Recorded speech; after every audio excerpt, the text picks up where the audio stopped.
सभी का simplified physics channel में स्वागत है। अगर आपने अभी तक इस चैनल को सब्सक्राइब नहीं किया है तो कर लीजिए। आगे आपके कोर्स से रिलेटेड जो भी वीडियो अपलोड करेंगे तो उसकी जानकारी आपको तुरंत मिल जाएगी।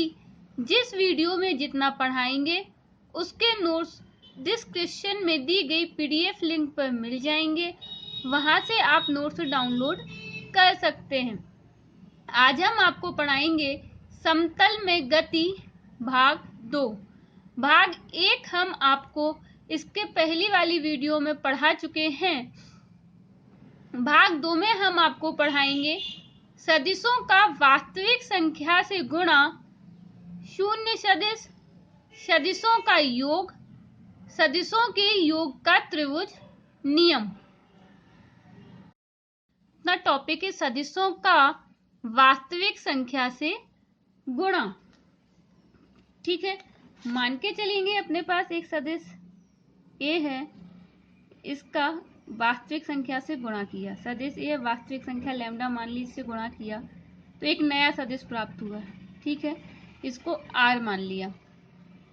ठीक है, तो इसकी दिशा क्या होती है? आर की दिशा क्या होगी? जो वेक्टर ए की दिशा होगी वही आर की दिशा होगी, किंतु परिमाण सदिश ए के परिमाण का लैम्डा गुना होता है। तो इसको कैसे परिमाण कैसे लिखेंगे? परिमाण क्या होता है? वेक्टर ए हो गया, और परिमाण को कैसे लिख सकते हैं? इसको मोड के रूप में भी लिख सकते हैं, परिमाण बोलते हैं इसको। ठीक, इनटू लैम्डा और वेक्टर आर का परिमाण। ठीक है, तो जो परिमाण हो गया वो सदिश ए के परिमाण का कितना हो गया? लैम्डा गुना हो गया। ठीक है, फिर से देखते हैं।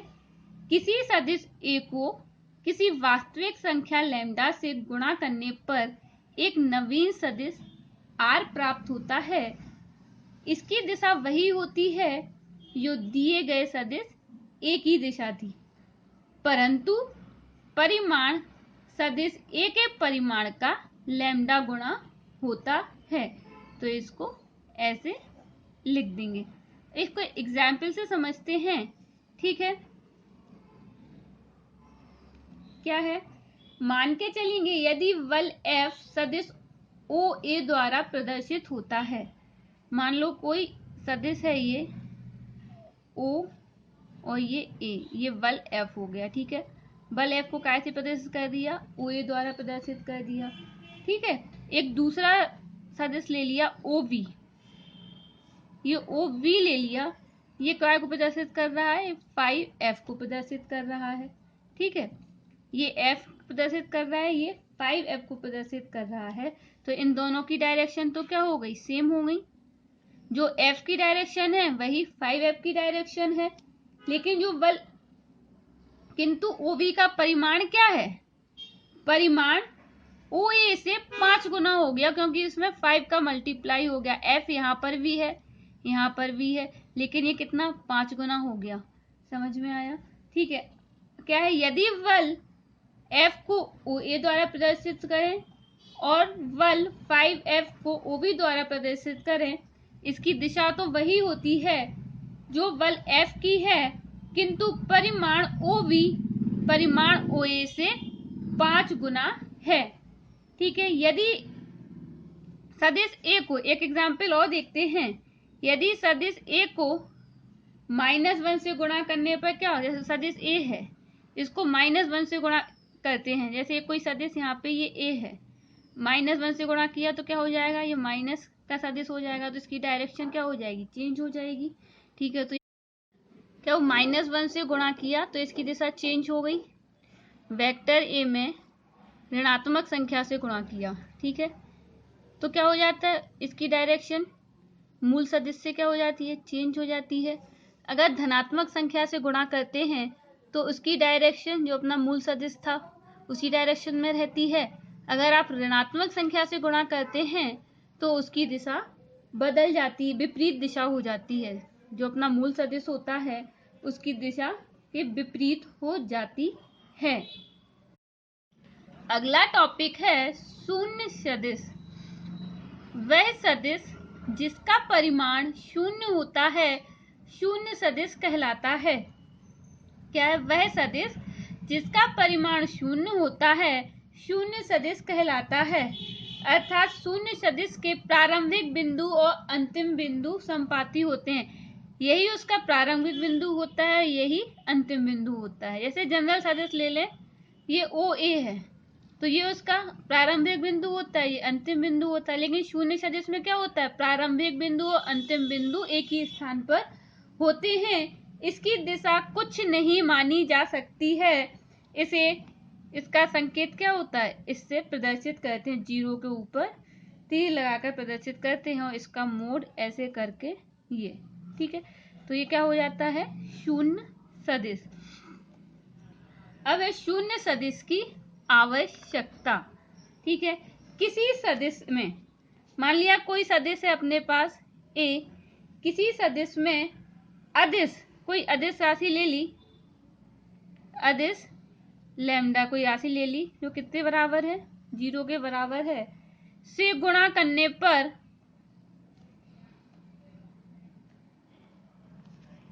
शून्य सदिश प्राप्त होता है। शून्य सदिश प्राप्त होता है। तो कैसे लिख देंगे, lambda into vector A is equal to 0, यदि लैम्डा इज इक्वल टू 0 एक अदिश राशि है, ठीक है। क्या बोल रहे हैं, किसी सदिश ए में अदिश लैम्डा इज इक्वल टू 0 से गुणा करने पर शून्य सदिश प्राप्त होता है। तो lambda into A is equal to 0, यदि लैम्डा बराबर 0 एक अदिश राशि है। दूसरा है अपने पास, दो बराबर तथा विपरीत सदिशों का योग शून्य सदिश होता है। दो बराबर सदिश ले लिए, एक ए ले लिया, दूसरा बी ले लिया, इन सदिशों का योग क्या बोल रहे हैं, शून्य सदिश होता है। मतलब ये कैसे होंगे, दो बराबर होंगे और विपरीत सदिश होंगे। ए बराबर क्या होगा, माइनस के बी होगा, तभी इनका दो जोड़ करेंगे, योग करेंगे तो क्या हो जाएगा, शून्य हो जाएगा, ठीक है। तो क्या बोल रहे हैं, दो बराबर तथा विपरीत सदिशों का योग शून्य सदिश होता है, ठीक है। अब है सदिशों के गुण। क्या होते हैं सदिशों के गुण, किसी सदिश में शून्य सदिश जोड़ने पर या किसी सदिश में से शून्य सदिश घटाने पर मूल सदिश ही प्राप्त होता है। क्या है, कोई सदिश ले लिया, ठीक है ए, अगर इसमें शून्य सदिश जोड़ देंगे तो भी क्या आ जाएगा, सदिश आ जाएगा। अगर इसमें से शून्य सदिश घटा देंगे तो भी क्या आ जाएगा, ए सदिश आ जाएगा। तो क्या है, किसी सदिश में शून्य सदिश जोड़ने पर या किसी सदिश में से शून्य सदिश घटाने पर मूल सदिश ही प्राप्त होता है। दूसरा है, किसी अदिश का शून्य सदिश में गुणा करने पर शून्य सदिश प्राप्त होता है, ठीक है। क्या बोल रहे हैं, कोई शून्य सदिश क्या होता है अपने पास, 0 है। अगर इसमें किसी अदिश राशि का गुणा किया जाए, अदिश का शून्य सदिश में गुणा करने पर क्या होता है, शून्य सदिश ही प्राप्त होता है, ठीक है। अगला टॉपिक है सदिशों का योग। सदिशों का योग निम्न बिंदुओं के अंतर्गत होता है। क्या बोल रहे हैं, सदिशों का योग निम्न बिंदुओं के अंतर्गत होता है। पहला क्या बोल रहे हैं, सदिशों के योग से प्राप्त भौतिक राशि भी सदिश होती है। जैसे दो सदिश ले लिए, एक ए ले लिया और एक बी ले लिया, बी ले लिया, तो इसका जो रिजल्टेंट होगा, मान लो आर है, तो इसका जो भी क्या हो जाएगी, एक सदिश राशि होगी। तो क्या सदिशों के योग से प्राप्त जो भौतिक राशि होगी वह भी क्या होगी, सदिश होगी। दूसरा पॉइंट है, समान भौतिक राशियों को व्यक्त करने वाले सदिशों का योग ही संभव है, ठीक है। दो राशियां ले ली, जैसे बल ले लिया, ठीक है। एक राशि बल है तो दूसरी राशि भी बल होना चाहिए। जैसे ये 5 हो गया, ठीक है, और ये 4 हो गया, तो 5F plus 4F is equal to 9F। तो क्या है, समान भौतिक राशियों को व्यक्त करने वाले सदिशों का योग ही संभव है। जैसे विपरीत सदिश ले लिया, कोई बल ले लिया और एक संवेग हो गया, तो इनका जो योग होगा वो संभव नहीं होगा, ये तो संभव नहीं होगा। लेकिन समान भौतिक राशियों को व्यक्त करने वाले सदिशों का योग ही संभव है। अगला है किसी सदिश के या किसी सदिश को उसके समांतर समान परिमाण में अन्य स्थान पर विस्थापित किया जा सकता है। ठीक है, मान लो कोई सदिश ये है, ठीक है, ये क्या हो गया, एक ए सदिश ले लिया, ठीक है, ये बी सदिश हो गया, ठीक है। तो इस सदिश को यहाँ पे समान परिमाण में यहाँ से यहाँ विस्थापित किया जा सकता है। जैसे डायरेक्शन भी यही होनी चाहिए इसके, समांतर समान परिमाण में, तो अपन इसको यहाँ पे ये ऐसे इसी डायरेक्शन में समान परिमाण में तथा उसी दिशा में विस्थापित कर सकते हैं।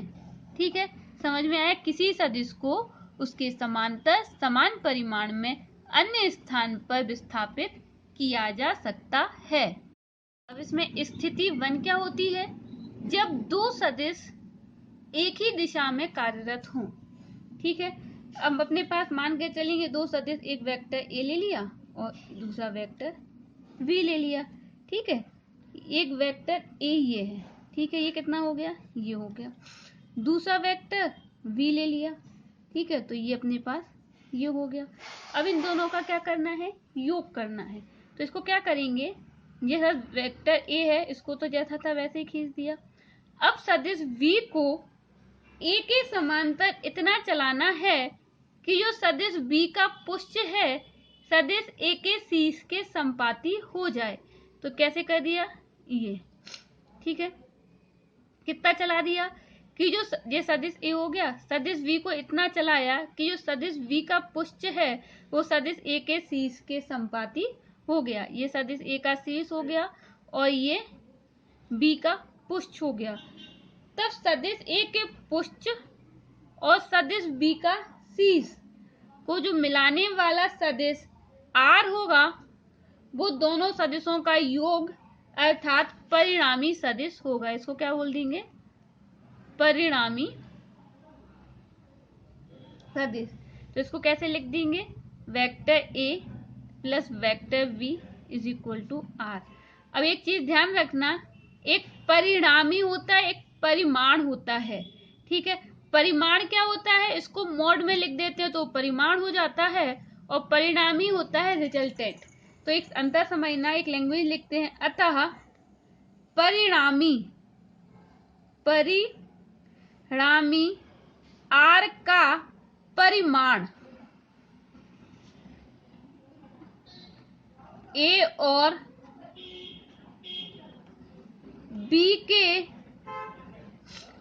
परिमाणों के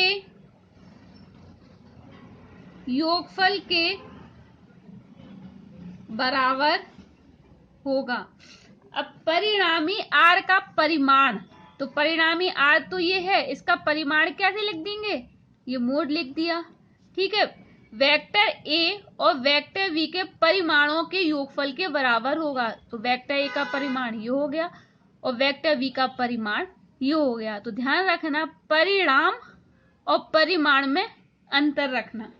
ठीक है, अब है सेकंड कंडीशन है अपने पास, जब दो सदिश विपरीत दिशा में कार्यरत हों। ठीक है, जैसे एक सदिश तो अपने पास a ये है, ठीक है, दूसरा सदिश v ये है, वो इस डायरेक्शन में है, और इनका क्या योग करना है, परिणामी ज्ञात करना है, योग या परिणामी।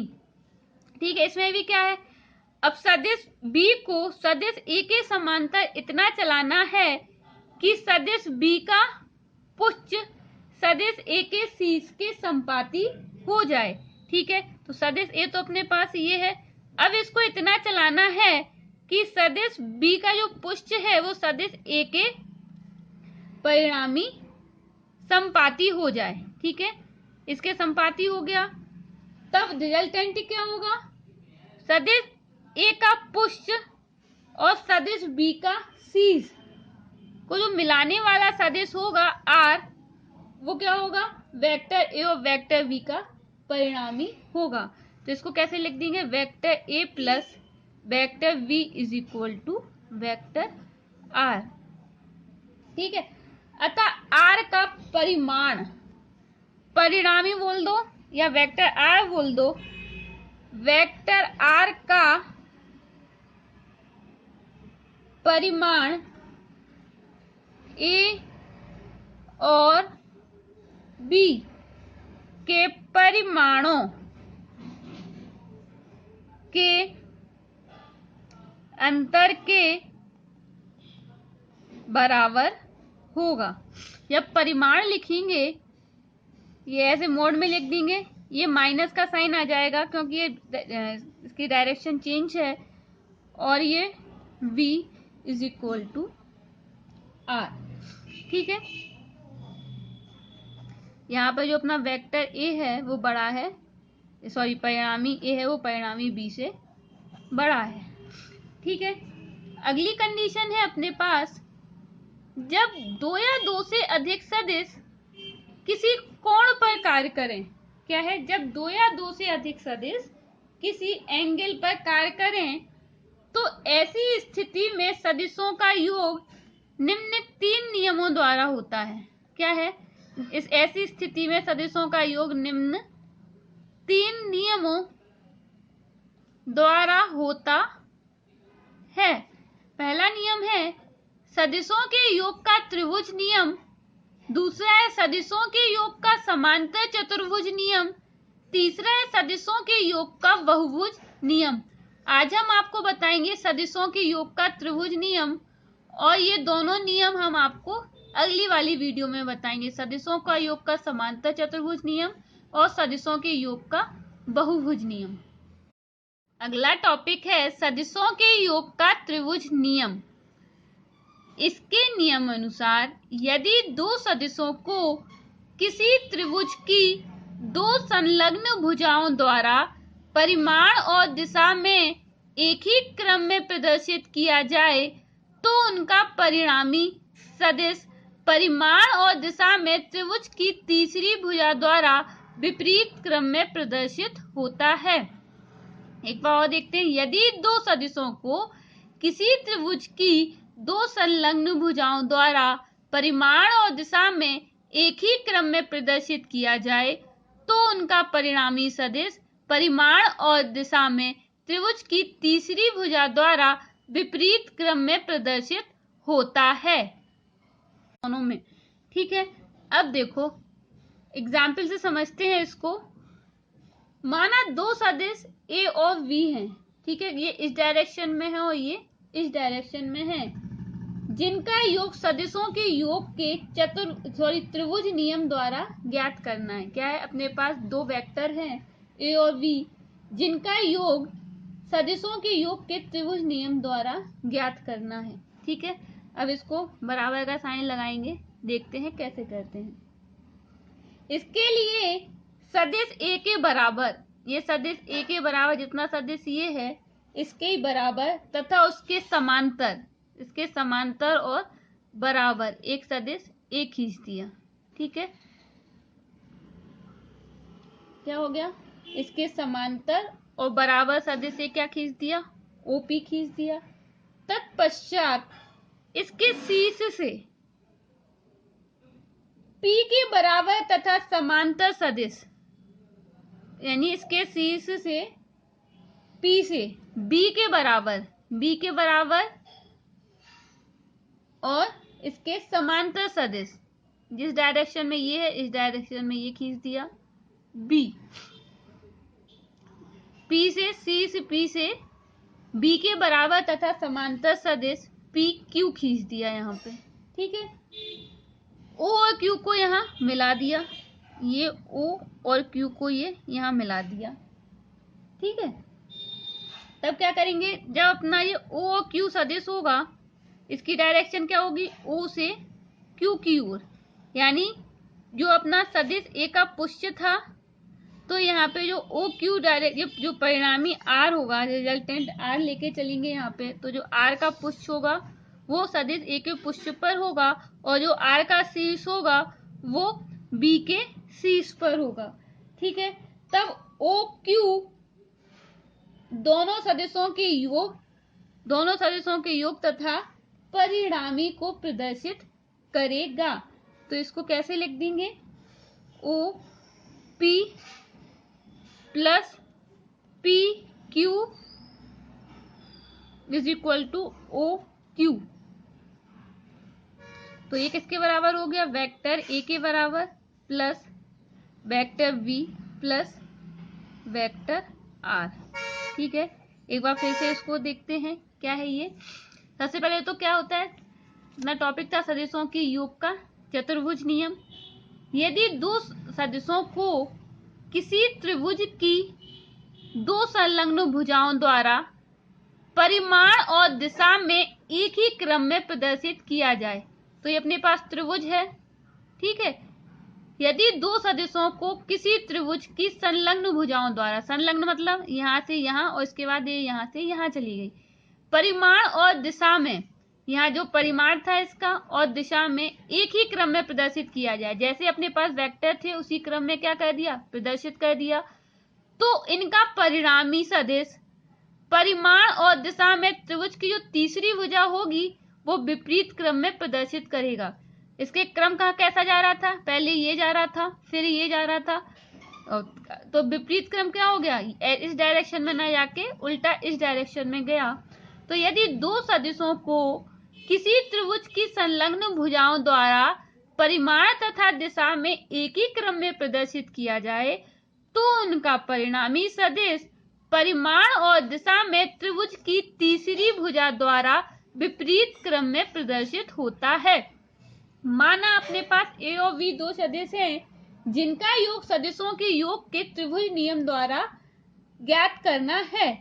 इसके लिए सदिश ए के बराबर तथा उसके समांतर सदिश ओ पी खींचा, तत्पश्चात सी से पी से सदिश बी के बराबर तथा समांतर सदिश पी क्यू खींचा।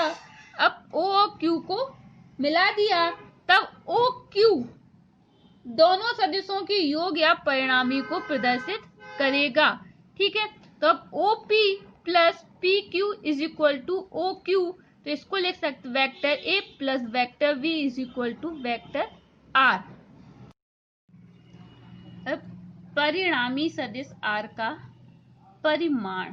ठीक है, माना दो सदिश ए और बी को त्रिभुज ओ पी क्यू की भुजाओं ओ पी तथा पी क्यू द्वारा परिमाण और दिशा में प्रदर्शित किया जाता है, तब उनका परिणामी आर तीसरी भुजा ओ क्यू द्वारा प्रदर्शित किया जाएगा। एक बार फिर से देखते हैं क्या बोल रहे हैं। माना दो सदिश ए और बी को त्रिभुज ओ पी क्यू की भुजाओं ओपी और पी क्यू द्वारा परिमाण और दिशा में प्रदर्शित किया जाता है, तब उनका परिणामी आर त्रिभुज की तीसरी भुजा द्वारा परिमाण और दिशा में प्रदर्शित किया जाएगा। ओपी को टी तक बढ़ाया, टी की ओर बढ़ाया तथा क्यू से टी पर लंब डाला, तब वेक्टर ए और वेक्टर वी के बीच का कोण क्या हो जाएगा, थीटा। ठीक है, जब दो वेक्टरों को जोड़ते हैं तो कोण कौन सा लेते हैं, इसको आगे बढ़ाया और जो इससे जो एंगल बनाता है वही दोनों सदिशों के बीच का एंगल होता है। ठीक है, क्या बोल रहे हैं, ओपी को पी तक बढ़ाया, ओपी को पी तक बढ़ाया और क्यू से टी पर लंब डाला। माना वेक्टर ए और बी एक दूसरे से थीटा कोण बनाते हैं। ठीक है, तब क्या हो जाएगा, angle Q P T is equal to, ये हो गया Q P T is equal to theta. ठीक है, अब देखते हैं ओपी, ओपी बराबर क्या हो जाएगा, देखो वेक्टर ओपी बराबर तो ये वेक्टर ही आ जाएगा। ठीक है, तो ओपी बराबर क्या हो जाएगा, तो वेक्टर ए का क्या हो जाएगा, मोड हो जाएगा और इसको ए लिख देंगे। सिमिलरली पी क्यू बराबर वेक्टर वी का मोड या परिमाण बोल सकते हैं इसको, इसको बी लिख देंगे। और ओ क्यू बराबर क्या हो जाएगा, वेक्टर आर का मोड हो, इसको आर लिख देंगे।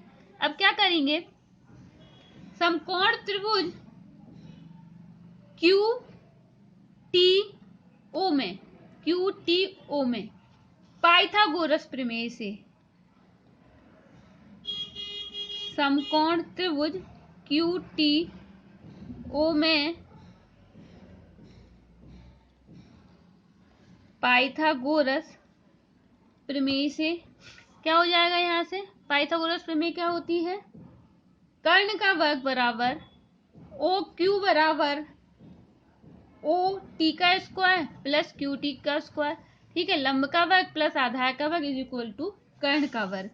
तो यहाँ पे क्या कर देंगे, ओ क्यू बराबर ओ टी का स्क्वायर प्लस क्यू टी का स्क्वायर, ओ टी का स्क्वायर प्लस क्यू टी का स्क्वायर बराबर ओ क्यू का स्क्वायर। ठीक है, अब ओ टी को दो पार्ट में लिख सकते हैं, O P plus P T. तो इसको क्या कर देंगे, O P plus P T का square plus Q T square. इसको होल स्क्वायर का फॉर्मूले से खोल देंगे, ए स्क्वायर प्लस बी का होल स्क्वायर है ये, तो O P square plus P T square plus 2 O P P T plus Q T square. ये हो गया अपना समीकरण नंबर 1। ठीक है, अब यहां से क्यू टी और पी टी की वैल्यू चाहिए, क्यू टी और पी टी की वैल्यू चाहिए, दोनों वैल्यू। तो अब क्या करेंगे, समकोण त्रिभुज अपने पास एक और है, पी टी ओ, ये पी टी ओ हो गया, पी टी ओ एक बार समकोण त्रिभुज और है। तो समकोण त्रिभुज पी टी ओ में, समकोण त्रिभुज पी टी ओ में यहाँ पे साइन थीटा निकालेंगे। तो साइन थीटा बराबर क्या होता है अपने पास, लंब बटे कर्ण, तो Q T upon P Q.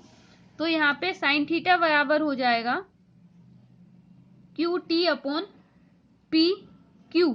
ठीक है, तो ये हो जाएगा अपने पास क्यू टी बराबर पी क्यू साइन थीटा। ठीक है, इसमें कॉस थीटा की वैल्यू निकाल लेंगे, तो कॉस थीटा बराबर क्या होता है, आधार बटे कर्ण, तो कॉस थीटा बराबर P T upon P Q. तो यहां से हो जाएगा कॉस थीटा बराबर P T upon P Q, तो पी टी बराबर हो जाएगा पी क्यू कॉस थीटा। ठीक है, इसमें क्यू टी और पी टी की वैल्यू समीकरण नंबर 1 में रखने पर तो क्या हो जाएगा, समीकरण 1 से तो इसकी वैल्यू रख दो, तो ये क्या हो जाएगा, ओ क्यू स्क्वायर बराबर रखते हैं वैल्यू, ओ पी अपना जैसा है वैसा ही रहेगा, ओ पी का square plus P T square. तो पी टी क्या है अपने पास, पी क्यू कॉस थीटा, तो पी क्यू कॉस थीटा का स्क्वायर प्लस 2 ओ पी, यहाँ पे पी टी की वैल्यू क्या है, P Q cos theta, P Q cos theta plus फिर क्या है क्यू टी स्क्वायर, यहाँ पे एक प्लस है। ठीक है, फिर है क्यू टी स्क्वायर, तो क्यू टी क्या है अपने पास, पी क्यू साइन थीटा का होल स्क्वायर। ठीक है, अब देखो ये क्या है, ओ पी स्क्वायर, इसको खोल देंगे, P Q square cos square theta plus 2 O P P Q cos theta plus P Q square sine square theta बराबर ओ पी स्क्वायर। इन दोनों में से पी क्यू स्क्वायर कॉमन ले लो, तो ये क्या हो जाएगा, cos square theta plus sine square theta plus यहाँ क्या बचा 2 O P P Q cos theta.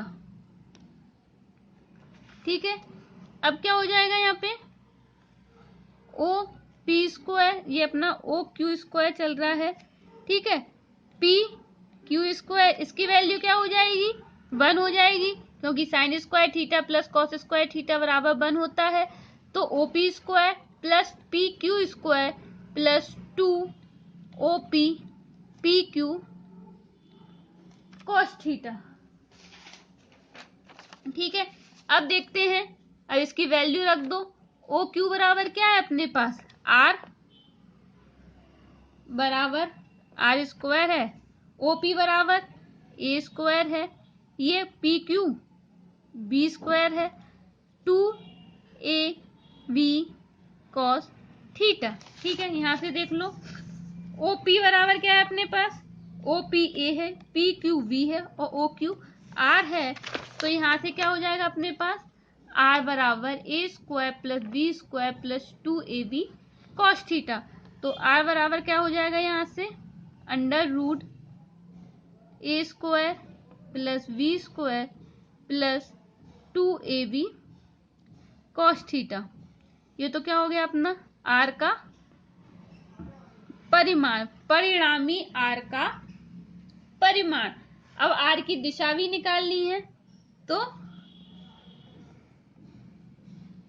परिणामी आर की दिशा, ठीक है। अब दिशा कैसे निकालेंगे, देखो आर क्या है, ये यहां से क्या बना रहा है, अल्फा एंगल बना रहा है, ठीक है। तो क्यू टी ओ में, ठीक है, परिणामी आर वेक्टर ए के साथ अल्फा कोण बनाता है, तब समकोण त्रिभुज क्यू टी ओ में tan अल्फा बराबर, तो tan बराबर क्या होता है अपने पास, लंब बटे आधार, लंब क्या हो गया क्यू टी अपॉन में ओ टी। तो यहां से tan अल्फा क्या आ जाएगा अपने पास, tan अल्फा बराबर Q T upon O T, ठीक है। तो ये क्यू टी ओ टी भी यहाँ पे क्या है, ओ टी को कैसे लिख सकते हैं, O P plus P T, तो O P plus P T, तो इसको क्या लिख देंगे पी क्यू साइन थीटा, ठीक है। तो यहाँ पे क्यू टी की वैल्यू क्या आ जाएगी, P Q sine theta plus O P P Q cos theta, तो tan अल्फा आ जाएगा B sine theta upon A plus B cos theta, ठीक है। यहां से देख सकते हैं अपन अपने पास ओ पी की वैल्यू क्या है अपने पास ए है, तो यहाँ पे ए रख दी, ओ पी की वैल्यू, पी क्यू की वैल्यू क्या है अपने पास बी है, तो यहाँ पे B sine theta upon A plus B cos theta. एक बार रिवाइज कर लेते हैं परिणामी सदिश का परिमाण।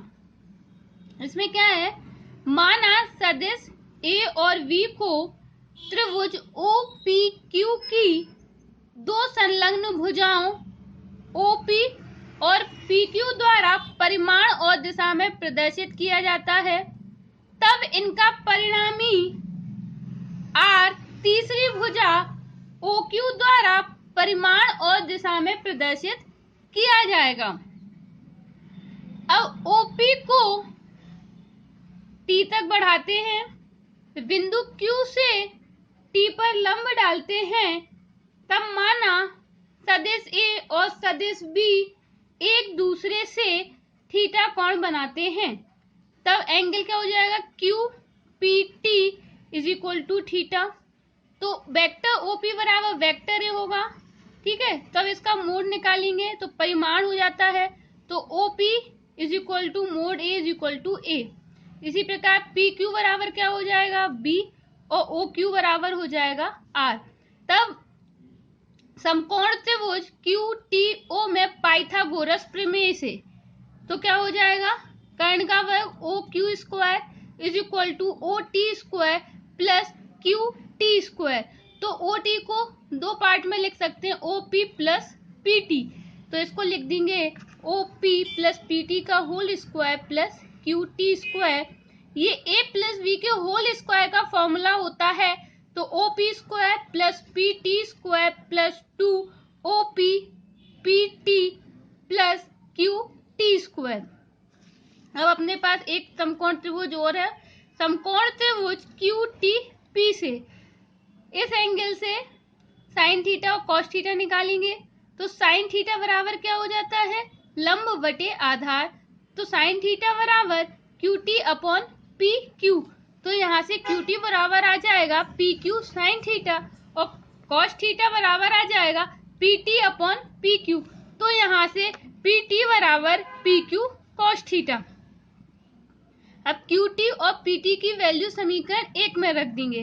तो OQ स्क्वायर बराबर OP square plus PQ cos theta का whole square plus 2 OP PQ cos theta plus PQ sine theta का square.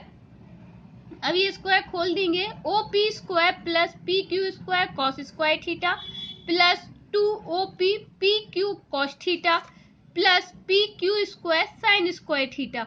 OP square plus PQ square इन दोनों टर्म से कॉमन ले लेंगे, cos square theta plus sine square theta plus 2 OP PQ cos theta.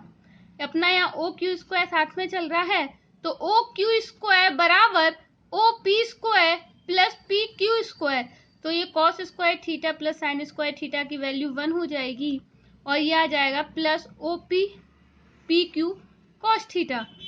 OQ अपने पास क्या है, यहाँ से OQ R है, OP A है, PQ B है, PQ B हो गया। ठीक है, तो अब सबकी यहाँ से वैल्यूज पुट कर देंगे। तो ये वैल्यू क्या हो जाएंगी अपने यहाँ, R स्क्वायर बराबर A square plus B square plus 2AB cos theta. तो R बराबर क्या हो जाएगा, under root A square plus B square plus 2AB cos theta. अब क्या, ये क्या हो गया अपना परिणामी R का परिमाण, परिणामी R का परिमाण। अब निकालेंगे परिणामी R की दिशा। तो ये देख रहे हैं कि जो वेक्टर A है, तो परिणामी जो R है वो वेक्टर A के साथ अल्फा एंगल बना रहा है। तो tan अल्फा बराबर क्या हो जाएगा, tan अल्फा बराबर होता है tan थीटा अल्फा बराबर लंब बटे आधार।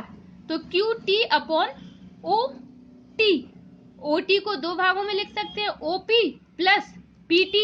तो ऐसे इसमें किया है, तो tan अल्फा बराबर QT अपॉन OT, OT को दो भागों में लिख दिया, OP प्लस PT। तो QT की वैल्यू क्या हो जाएगी अपने पास, PQ साइन थीटा OP और PT की वैल्यू PQ कॉस थीटा। तो PQ बराबर V है तो V साइन थीटा, OP बराबर A है और PQ बराबर B कॉस थीटा। तो tan अल्फा बराबर हो जाएगा B sine theta plus B sine theta upon में A plus B cos theta. यही परिणामी R की दिशा है।